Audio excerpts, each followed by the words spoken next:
أعوذ بالله من الشيطان الرجيم. بسم الله الرحمن الرحيم. يا أيها الذين آمنوا أوفوا بالعقود أحلت لكم بهيمة الأنعام إلا ما يتلى عليكم غير محل الصيد وأنتم حرم إن الله يحكم ما يريد. يا أيها الذين آمنوا لا تحلوا شعائر الله ولا الشهر الحرام ولا الهدي ولا القلائد ولا آمين البيت الحرام يبتغون فضلا من ربهم ورضوانا وإذا حللتم فاصطادوا ولا يجرمنكم شنآن قوم أن صدوكم عن المسجد الحرام أن تعتدوا وتعاونوا على البر والتقوى ولا تعاونوا على الإثم والعدوان واتقوا الله إن الله شديد العقاب. حرمت عليكم الميتة والدم ولحم الخنزير وما أهل لغير الله به والمنخنقة والموقوذة والمتردية والنطيحة وما أكل السبع إلا ما ذكيتم وما ذبح على النصب وأن تستقسموا بالأزلام ذلكم فسق. اليوم يئس الذين كفروا من دينكم فلا تخشوهم واخشون اليوم أكملت لكم دينكم وأتممت عليكم نعمتي ورضيت لكم الإسلام دينا فمن اضطر في مخمصة غير متجانف لإثم فإن الله غفور رحيم. يسألونك ماذا أحل لهم قل أحل لكم الطيبات وما علمتم من الجوارح مكلبين تعلمونهن مما علمكم الله فكلوا مما أمسكن عليكم واذكروا اسم الله عليه واتقوا الله إن الله سريع الحساب. اليوم أحل لكم الطيبات وطعام الذين أوتوا الكتاب حل لكم وطعامكم حل لهم والمحصنات من المؤمنات والمحصنات من الذين أوتوا الكتاب من قبلكم إذا آتيتموهن أجورهن محصنين غير مسافحين ولا متخذي أخدان ومن يكفر بالإيمان فقد حبط عمله وهو في الآخرة من الخاسرين. يا أيها الذين آمنوا إذا قمتم إلى الصلاة فاغسلوا وجوهكم وأيديكم إلى المرافق وامسحوا برؤوسكم وأرجلكم إلى الكعبين وإن كنتم جنبا فاطهروا وإن كنتم مرضى أو على سفر أو جاء أحد منكم من الغائط أو لامستم النساء فلم تجدوا ماء فتيمموا صعيدا طيبا فامسحوا بوجوهكم وأيديكم منه ما يريد الله ليجعل عليكم من حرج ولكن يريد ليطهركم وليتم نعمته عليكم لعلكم تشكرون واذكروا نعمة الله عليكم وميثاقه الذي واثقكم به إذ قلتم سمعنا وأطعنا واتقوا الله إن الله عليم بذات الصدور يا أيها الذين آمنوا كونوا قوامين لله شهداء بالقسط ولا يجرمنكم شنآن قوم على ألا تعدلوا اعدلوا هو أقرب للتقوى واتقوا الله إن الله خبير بما تعملون وعد الله الذين آمنوا وعملوا الصالحات لهم مغفرة وأجر عظيم والذين كفروا وكذبوا بآياتنا أولئك أصحاب الجحيم يا أيها الذين آمنوا اذكروا نعمة الله عليكم إذ هم قوم أن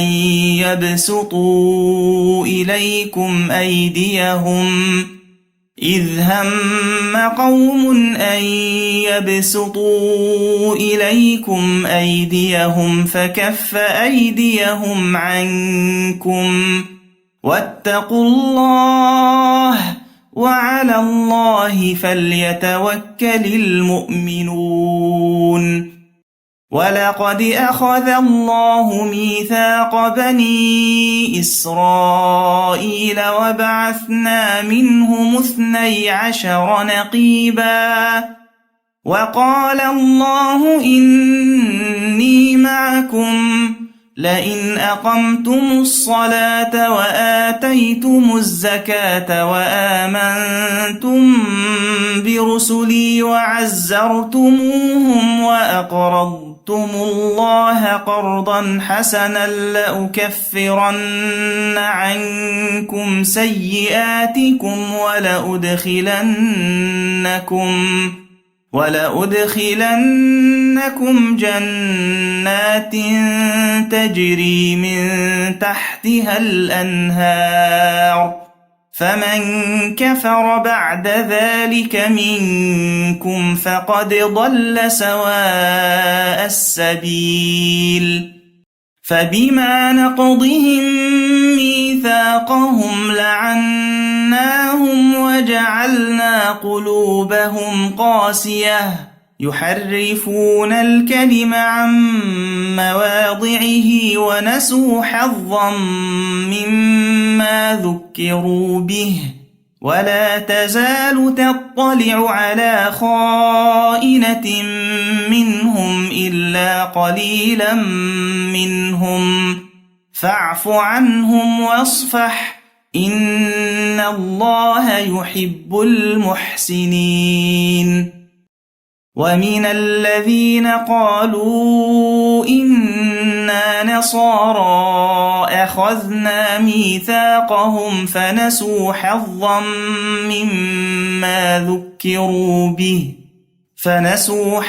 مما ما ذكروا به فأغرينا بينهم العداوة والبغضاء إلى يوم القيامة وسوف ينبئهم الله بما كانوا يصنعون يا أهل الكتاب قد جاءكم رسولنا يبين لكم كثيرا مما كنتم تخفون من الكتاب ويعفو عن كثير قد جاءكم من الله نور وكتاب مبين يهدي به الله من اتبع رضوانه سبل السلام ويخرجهم من الظلمات إلى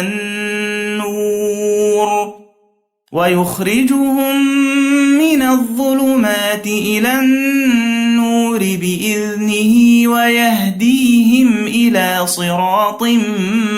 مستقيم لقد كفر الذين قالوا إن الله هو المسيح ابن مريم قل فمن يملك من الله شيئا إن أراد أن يهلك المسيح ابن مريم وأمه ومن في الأرض جميعا ولله ملك السماوات والأرض وما بينهما يخلق ما يشاء والله على كل شيء قدير وقالت اليهود والنصارى نحن أبناء الله وأحباؤه قل فلم يعذبكم بذنوبكم بل أنتم بشر ممن خلق يغفر لمن يشاء ويعذب من يشاء ولله ملك السماوات والأرض وما بينهما وإليه المصير يا أهل الكتاب قد جاءكم رسولنا يبين لكم على فترة من الرسل أن تقولوا ما جاءنا من بشير ولا نذير فقد جاءكم بشير ونذير والله على كل شيء قدير وإذ قال موسى لقومه يا قوم اذكروا نعمة الله عليكم إذ جعل فيكم أنبياء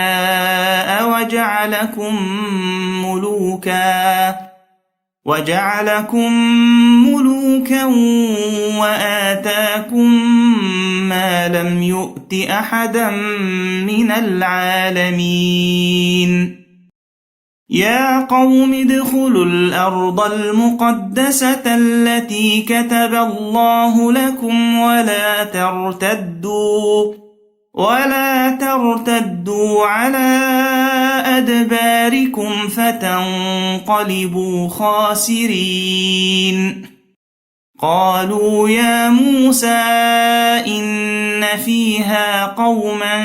جبارين وإنا لن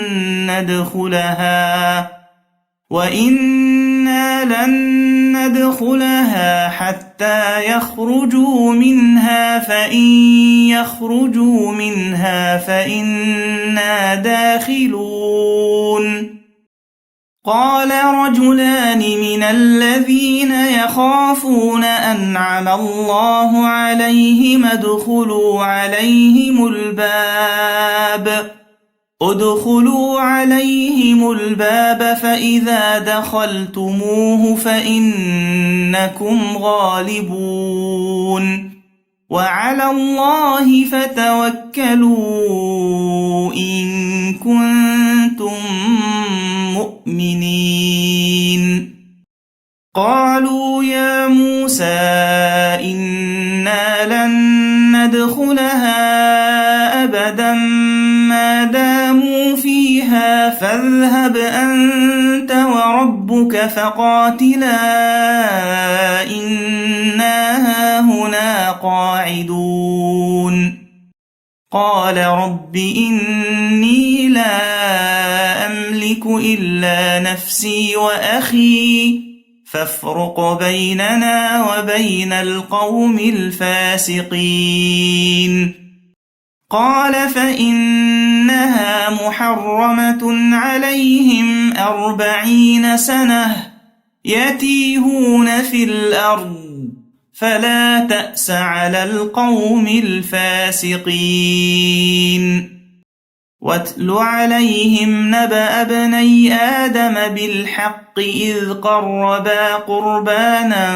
فتقبل من أحدهما ولم يتقبل من الآخر قال لأقتلنك قال إنما يتقبل الله من المتقين لئن بسطت إلي يدك لتقتلني ما أنا بباسط يدي إليك لأقتلك إني أخاف الله رب العالمين إني أريد أن تبوء بإثمي وإثمك فتكون من أصحاب النار وذلك جزاء الظالمين فطوعت له نفسه قتل أخيه فقتله فأصبح من الخاسرين فبعث الله غرابا يبحث في الأرض ليريه كيف يواري سوءة أخيه قال يا ويلتى أعجزت أن أكون مثل هذا الغراب فأواري سوءة أخي فأصبح من النادمين من أجل ذلك كتبنا على بني إسرائيل أنه من قتل نفسا بغير نفس أو فساد في الأرض فكأنما قتل الناس جميعا ومن أحياها فكأنما أحيا الناس جميعا ولقد جاءتهم رسلنا بالبينات ثم إن كثيرا منهم بعد ذلك في الأرض لمسرفون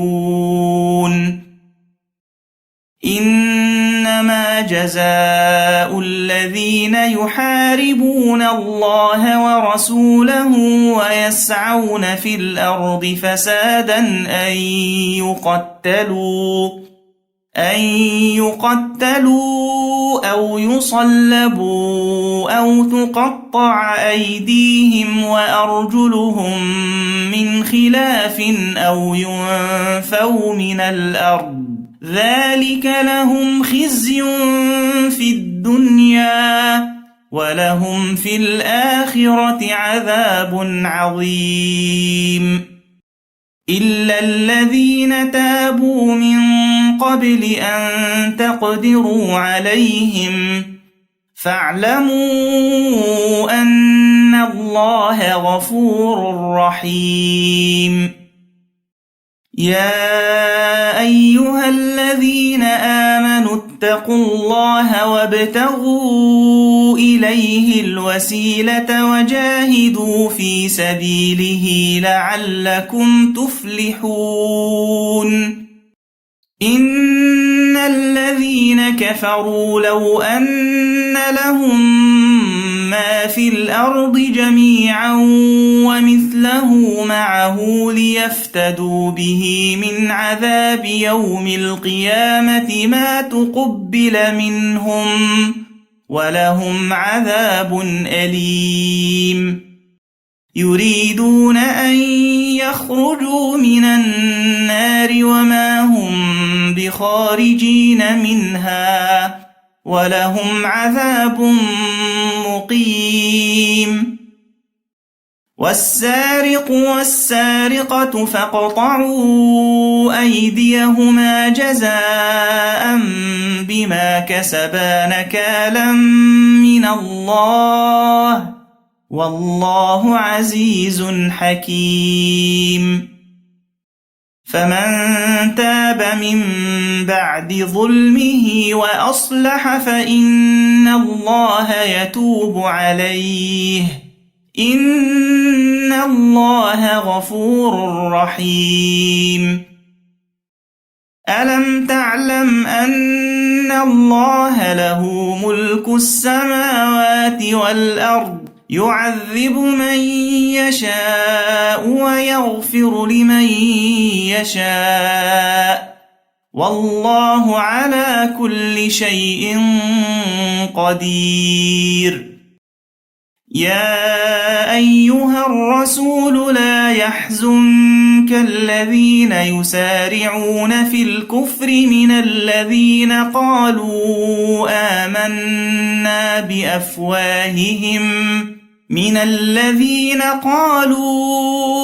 آمنا بأفواههم ولم تؤمن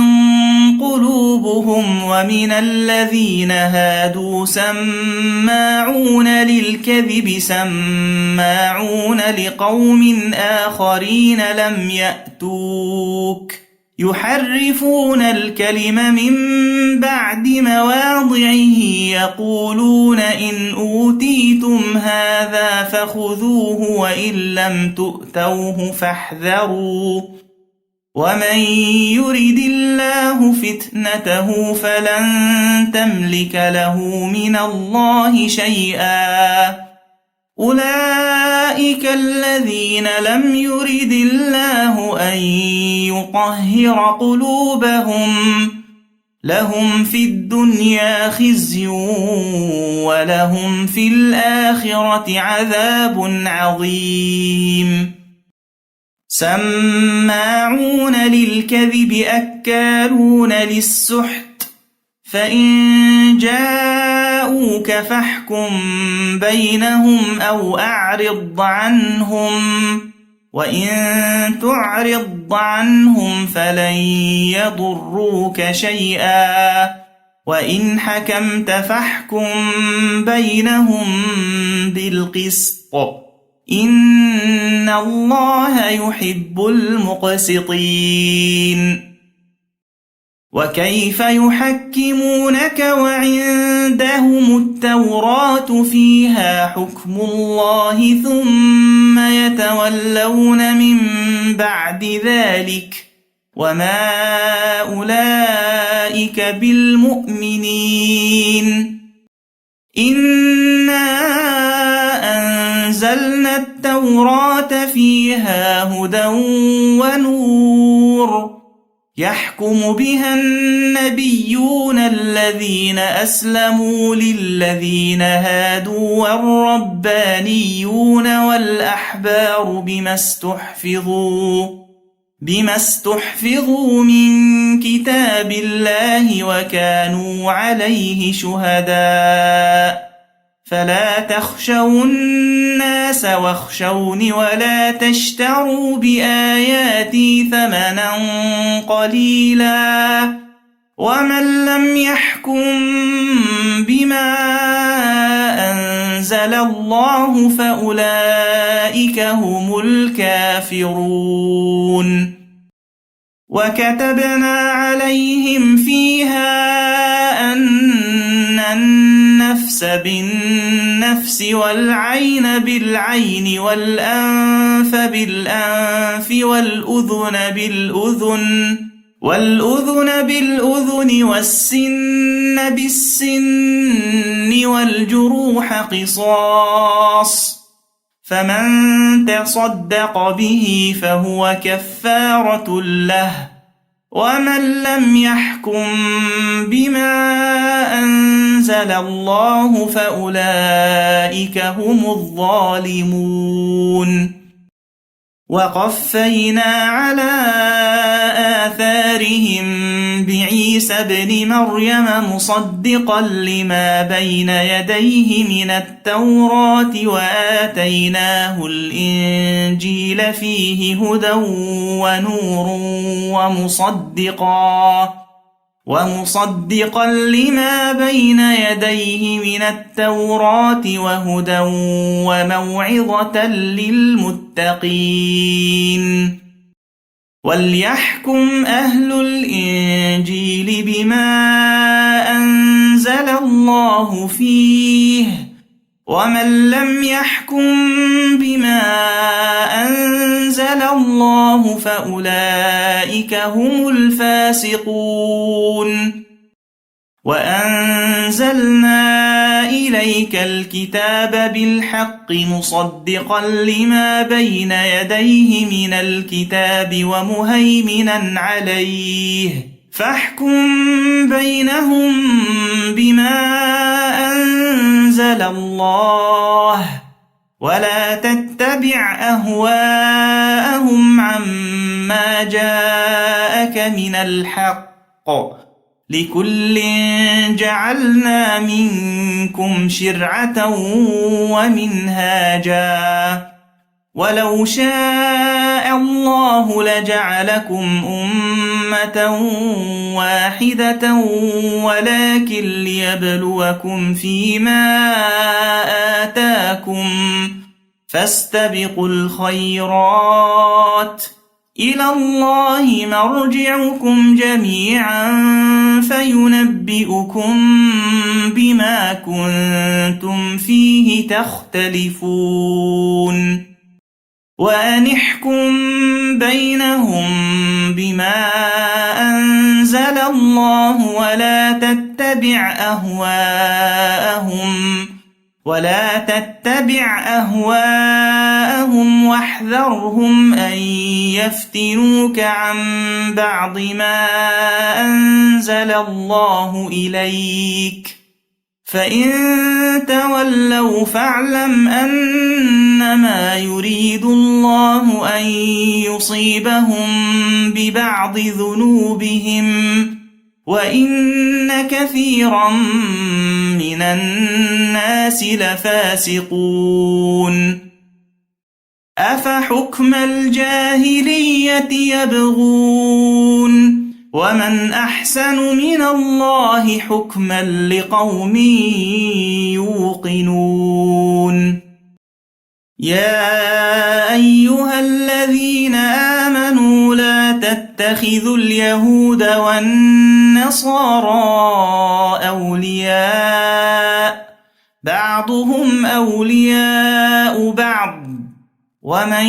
يتولهم منكم فإنه منهم، إن الله لا يهدي القوم الظالمين. فترى الذين في قلوبهم مرض يسارعون فيهم يقولون نخشى أن تصيبنا دائرة، فعسى الله أن يأتي بالفتح أو أمر من عنده فيصبحوا على ما أسروا في أنفسهم نادمين. ويقول الذين آمنوا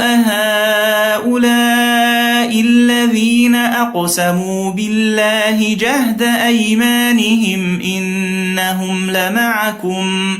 حبطت أعمالهم فأصبحوا خاسرين. يا أيها الذين آمنوا من يرتد منكم عن دينه فسوف يأتي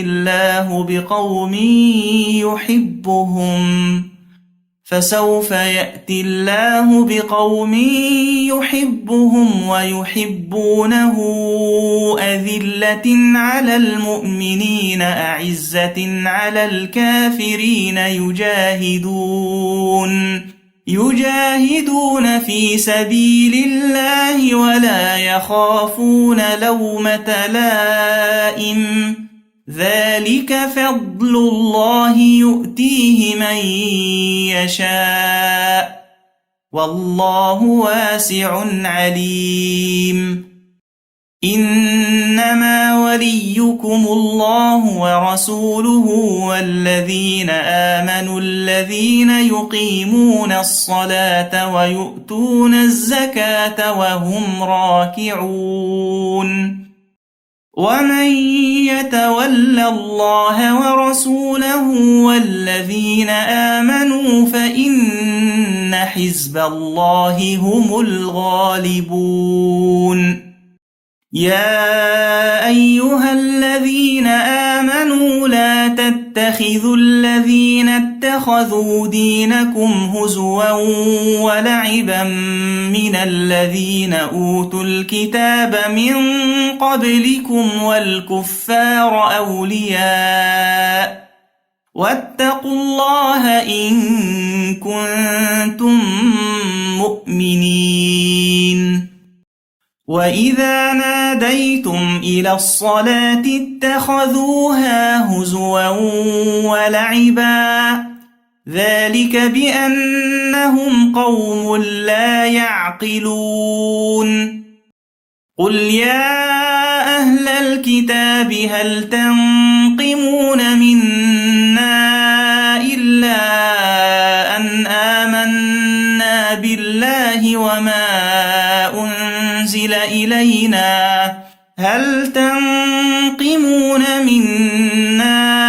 إلا أن آمنا بالله وما أنزل إلينا وما أنزل من قبل وأن أكثركم فاسقون قل هل أنبئكم بشر من ذلك مثوبة عند الله من لعنه الله وغضب عليه وجعل منهم القردة والخنازير وعبد الطاغوت أولئك شر مكانا وأضل عن سواء السبيل وإذا جاءوكم قالوا آمنا وقد دخلوا بالكفر وهم قد خرجوا به والله أعلم بما كانوا يكتمون وترى كثيرا منهم يسارعون في الإثم والعدوان وأكلهم السحت لبئس ما كانوا يعملون لولا ينهاهم الربانيون والأحبار عن قولهم الإثم وأكلهم السحت لبئس ما كانوا يصنعون وقالت اليهود يد الله مغلولة غلت أيديهم ولعنوا بما قالوا بل يداه مبسوطتان ينفق كيف يشاء وليزيدن كثيرا منهم ما أنزل إليك من ربك طغيانا وكفرا وألقينا بينهم العداوة والبغضاء إلى يوم القيامة كلما أوقدوا نارا للحرب أطفأها الله ويسعون في الأرض فسادا والله لا يحب المفسدين ولو أن أهل الكتاب آمنوا واتقوا لكفرنا عنهم سيئاتهم ولأدخلناهم جنات النعيم ولو أنهم أقاموا التوراة والإنجيل وما أنزل إليهم من ربهم لأكلوا من فوقهم ومن تحت أرجلهم منهم أمة مقتصدة وكثير منهم ساء ما يعملون يا أيها الرسول بلغ ما أنزل إليك من ربك وإن لم تفعل فما بلغت رسالته والله يعصمك من الناس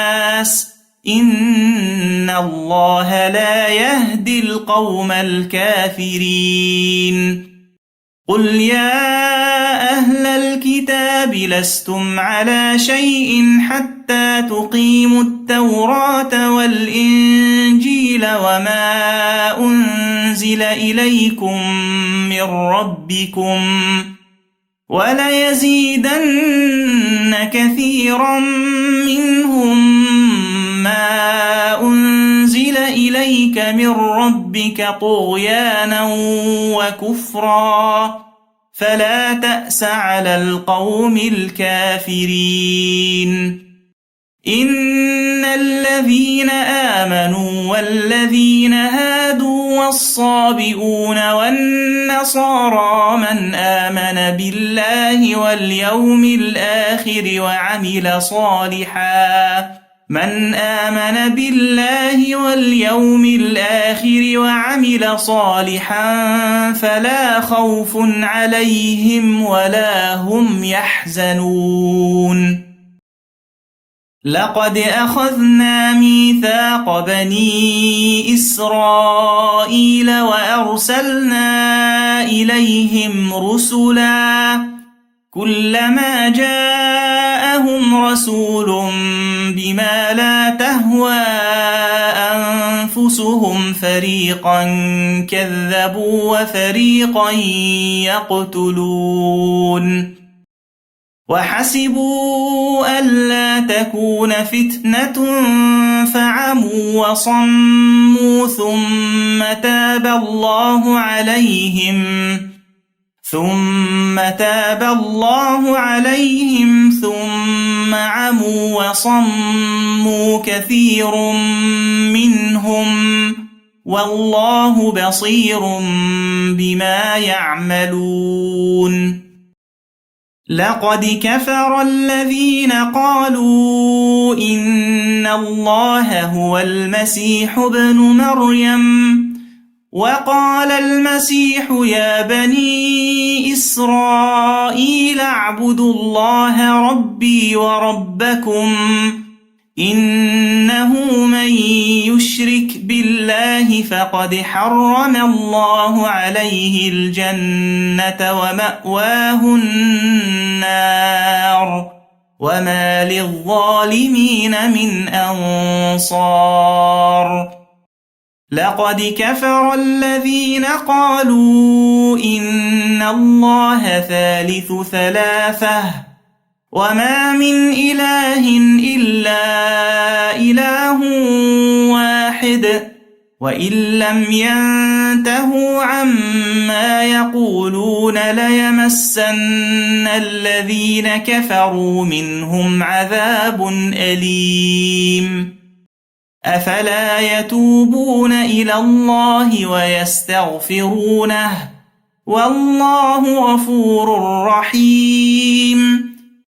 ما المسيح ابن مريم إلا رسول قد خلت من قبله الرسل وأمه صديقة كانا يأكلان الطعام انظر كيف نبين لهم الآيات ثم انظر أنى يؤفكون يؤفكون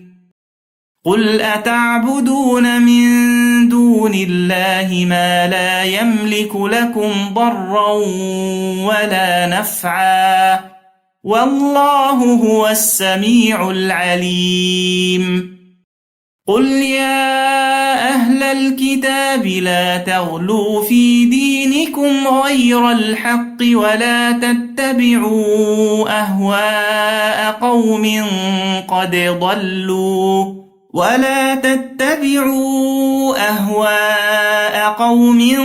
قد ضلوا من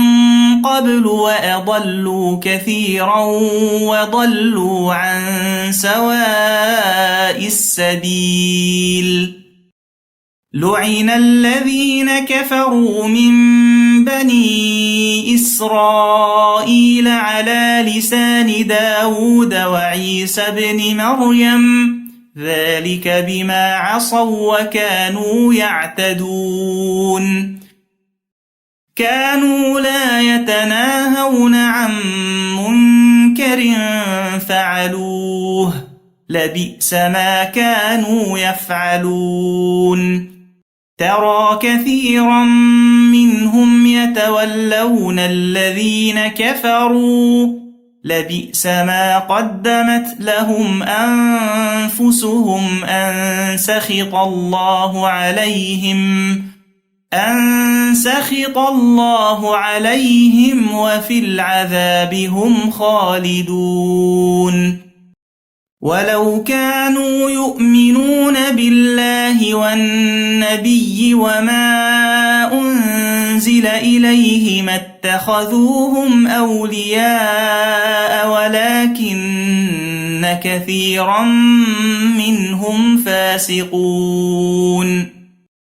لتجدن أشد الناس عداوة للذين آمنوا اليهود والذين أشركوا ولتجدن أقربهم مودة للذين آمنوا الذين قالوا إنا نصارى ذلك بأن منهم قسيسين ورهبانا وأنهم لا يستكبرون وإذا سمعوا ما أنزل إلى الرسول ترى أعينهم تفيض من الدمع مما عرفوا من الحق يقولون ربنا آمنا فاكتبنا مع الشاهدين وما لنا لا نؤمن بالله وما جاءنا من الحق ونطمع أن يدخلنا ربنا مع القوم الصالحين فأثابهم الله بما قالوا جنات تجري من تحتها الأنهار خالدين فيها وذلك جزاء المحسنين والذين كفروا وكذبوا بآياتنا أولئك أصحاب الجحيم يا أيها الذين آمنوا لا تحرموا طيبات ما أحل الله لكم ولا تعتدوا إن الله لا يحب المعتدين وكلوا مما رزقكم الله حلالا طيبا واتقوا الله الذي أنتم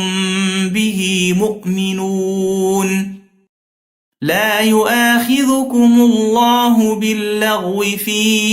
أيمانكم ولكن يؤاخذكم بما عقدتم الأيمان فكفارته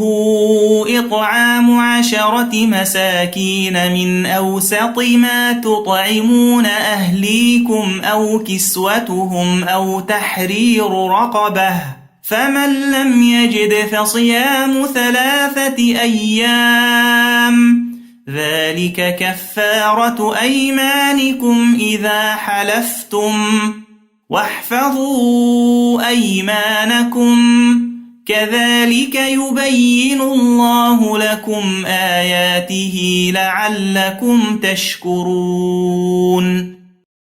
يا أيها الذين آمنوا إنما الخمر والميسر والأنصاب والأزلام رجس من عمل الشيطان فاجتنبوه لعلكم تفلحون إنما يريد الشيطان أن يوقع بينكم العداوة والبغضاء في الخمر والميسر ويصدكم عن ذكر الله وعن الصلاة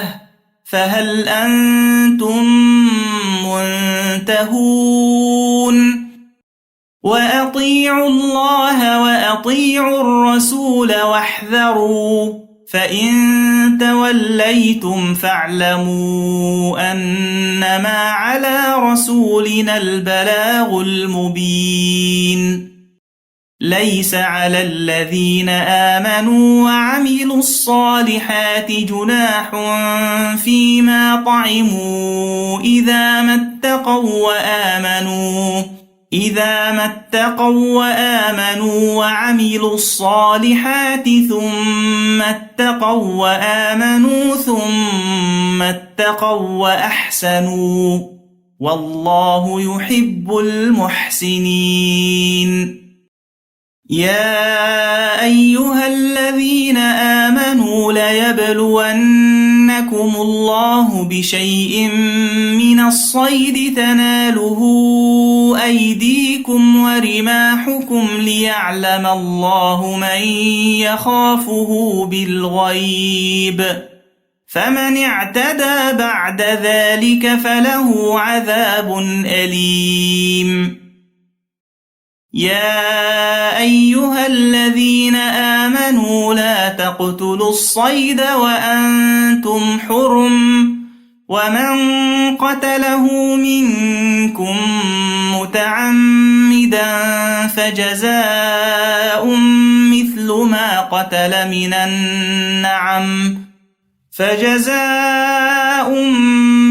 ما قتل من النعم يحكم به ذوى عدل منكم هديا بالغ الكعبة أو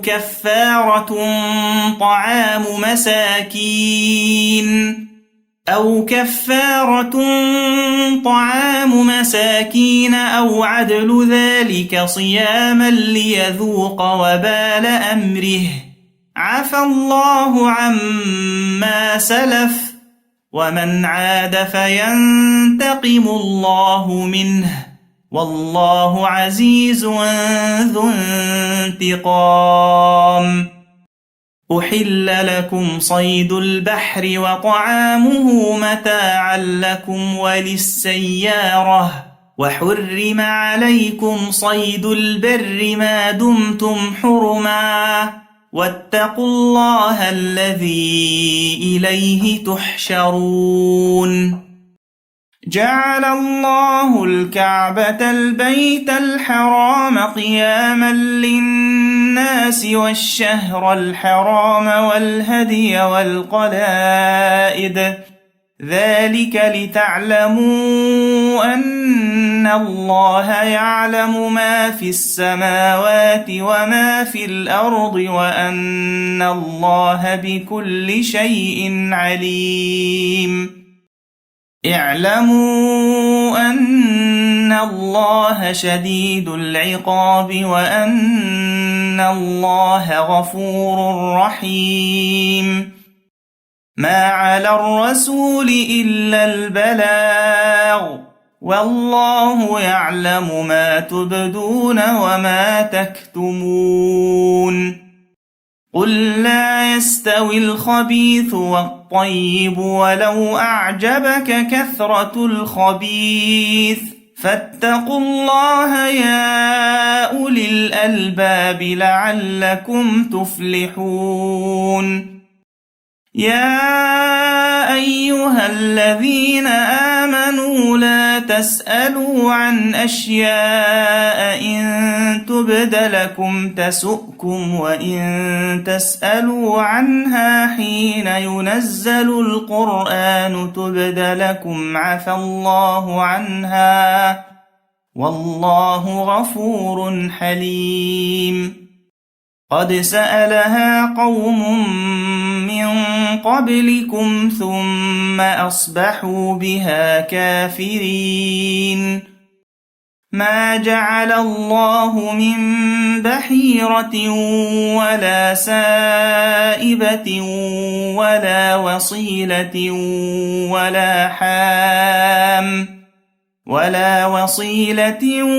ولا حام ولكن الذين كفروا يفترون على الله الكذب وأكثرهم لا يعقلون وإذا قيل لهم تعالوا إلى ما أنزل الله وإلى الرسول قالوا حسبنا ما وجدنا عليه آباءنا أولو كان آباؤهم لا يعلمون شيئا ولا يهتدون يا أيها الذين آمنوا عليكم أنفسكم لا يضركم من ضل إذا اهتديتم إلى الله مرجعكم جميعا فينبئكم بما كنتم تعملون يا أيها الذين آمنوا شهادة بينكم إذا حضر أحدكم الموت حين الوصية اثنان ذوى عدل منكم أو آخران من غيركم إن أنتم ضربتم في الأرض فأصابتكم مصيبة الموت تحبسونهما من بعد الصلاة فيقسمان بالله إن ارتبتم لا نشتري به ثمنا ولو كان ذا قربى ولا نكتم شهادة الله إنا إذا لمن الآثمين فإن عثر على أنهما استحقا إثما فآخران يقومان مقامهما من الذين استحق عليهم الأوليان فيقسمان بالله لشهادتنا أحق من شهادتهما وما اعتدينا إنا إذا لمن الظالمين ذلك أدنى أن يأتوا بالشهادة على وجهها أو يخافوا أن ترد أيمان بعد أيمانهم واتقوا الله واسمعوا والله لا يهدي القوم الفاسقين يوم يجمع الله الرسل فيقول ماذا أجبتم قالوا لا علم لنا إنك أنت علام الغيوب إذ قال الله يا عيسى ابن مريم اذكر نعمتي عليك وعلى والدتك إذ أيدتك بروح القدس تكلم الناس في المهد وكهلا وإذ علمتك الكتاب والحكمة والتوراة والإنجيل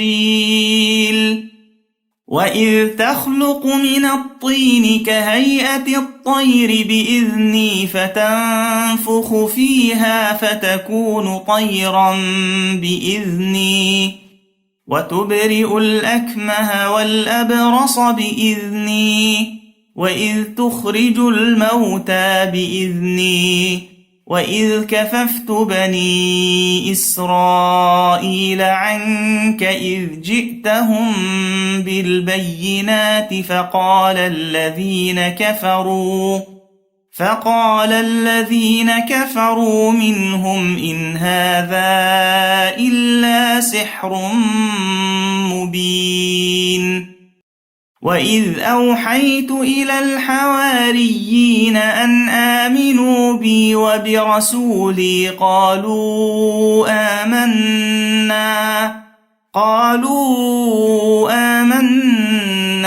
واشهد بأننا مسلمون إذ قال الحواريون يا عيسى ابن مريم هل يستطيع ربك أن ينزل علينا مائدة من السماء قال اتقوا الله إن كنتم مؤمنين قالوا نريد أن نأكل منها وتطمئن قلوبنا ونعلم أن قد صدقتنا ونكون عليها من الشاهدين قال عيسى ابن مريم اللهم ربنا أنزل علينا مائدة من السماء تكون لنا عيدا لأولنا وآخرنا وآية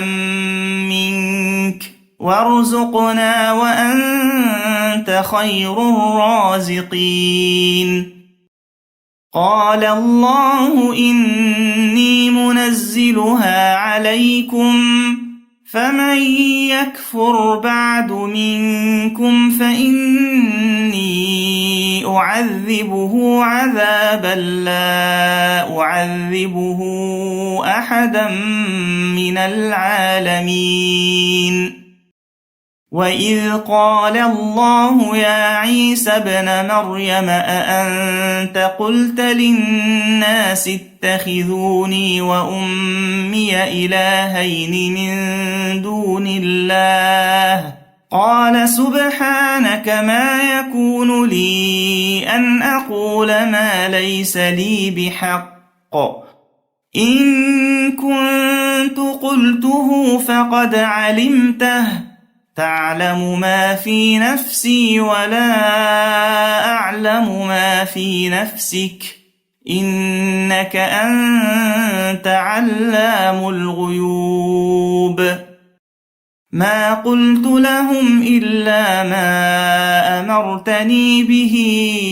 أن اعبدوا الله ربي وربكم وكنت عليهم شهيدا ما دمت فيهم فلما توفيتني كنت أنت الرقيب عليهم وأنت على كل شيء شهيد إن تعذبهم فإنهم عبادك وإن تغفر لهم فإنك أنت العزيز الحكيم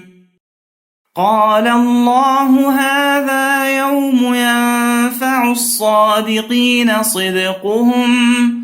لهم جنات جنات تجري من